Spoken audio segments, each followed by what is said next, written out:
They said I would never have the courage to do what I did last Thursday. Western media dismissed me as just another African leader making noise. Israeli intelligence thought I was a young soldier playing politics. Even some of my own advisors whispered that I was moving too fast, too hard, too dangerously. They were all wrong, because while they were busy underestimating me, I was dismantling their entire shadow network across Africa. And what I'm about to tell you isn't just about Burkina Faso. It's the blueprint for how Africa finally stops being the world's playground. My name is Ibrahim Traoré, and this is the story of how I declared war on Benjamin Netanyahu's hidden African empire.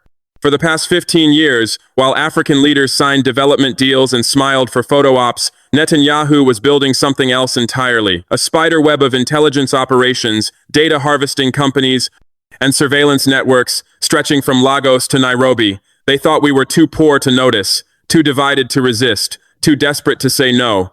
But I noticed everything. What really triggered last Thursday's operation? 3 weeks ago, my intelligence chief walked into my office with a folder. Inside were communication intercepts, financial records, and satellite imagery that made my blood run cold. Israeli-backed companies weren't just doing business in Burkina Faso. They were mapping our mineral deposits with military precision, recording our political meetings through compromised telecommunications, tracking the movement of our citizens with facial recognition systems we never approved. And the worst part, this intelligence was being shared with multinational corporations to squeeze better deals from African governments. Our own data was being used to exploit us more efficiently. That night I didn't sleep. At dawn, I made my decision. At 5 a.m., I called my commanders. Operation Clear Sight begins in 2 hours. No leaks, no delays, no mercy. At exactly 7 a.m., while most of Ouagadougou was still waking up, my forces moved on 17 different targets across the city. The first location looked like a normal office building. But inside, my soldiers found servers powerful enough to monitor communications across half the continent. Hard drives with the personal data of over 2 million citizens. Encrypted phones with direct lines to Tel Aviv. And thousands of documents proving how our security had been systematically compromised. By 9 a.m., we had raided 6 more Israeli-linked operations. These weren't simple businesses. They were intelligence posts disguised as development agencies, tech companies, and humanitarian groups. At each site, we found the same thing: mass surveillance equipment, African data ready for export, and systems that bypassed our national security entirely. At noon, I went before the cameras and said what I had been preparing for months. Africa is no longer your laboratory. We are no longer your test subjects. And we are definitely no longer your blind spot. Those words weren't just for my people. They were a message to Benjamin Netanyahu himself. Within hours, the effect spread. Mali's president called me. Ibrahim, we found similar operations here. What do we do? Shut them down, I told him. Guinea's military leaders reached out, same story. By evening, 3 nations had frozen Israeli imports. 4 more were auditing foreign projects. And the African Union was quietly discussing something unthinkable until now: a continental strategy to counter foreign intelligence infiltration. But the real shock? The evidence showed Israel wasn't acting alone. France, Britain, even the United States had been sharing intelligence gathered on African soil. For decades, they treated Africa as a commodity, dividing intelligence among themselves like colonial spoils. The next morning, an Israeli diplomat demanded to know by what authority I acted. I answered, by the authority of a sovereign nation that refuses to be spied on. 2 days later, Netanyahu himself requested a private call. President Traore, he said, I think there's been a misunderstanding about our activities. I replied, the only misunderstanding was thinking we wouldn't notice. He tried to defend Israeli companies as development partners. I stopped him.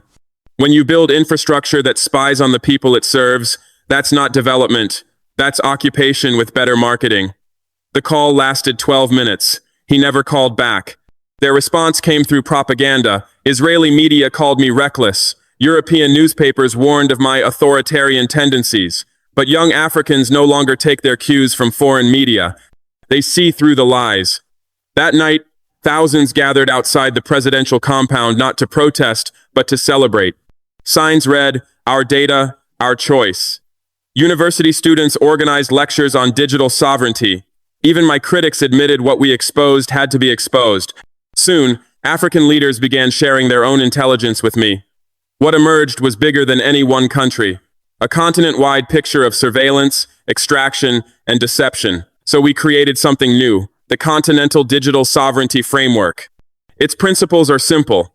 Full transparency for all foreign investments in telecommunications and data, zero tolerance for undeclared intelligence activities, cooperation across African nations in monitoring interference, and most importantly, African data stays in Africa. They called it unrealistic. They said we couldn't survive without their technology. But within 3 weeks, we had offers from China, Russia, India, and even some European companies willing to meet our standards. Turns out, plenty of partners can do business without spying on their customers. And the ripple effects spread. Nigeria required foreign companies to store data locally. Kenya began auditing all telecom partnerships. South Africa declared African infrastructure must serve African interests first. For the first time in decades, Africa is setting the terms instead of begging for them. This isn't anti-Western. This isn't anti-Israel. This is pro-African. We welcome all partners who respect sovereignty and transparency. We reject those who treat Africa as a target or a testing ground. 6 months later, Burkina Faso's digital infrastructure is stronger, faster, and more secure than ever before. Our people know their rights are protected.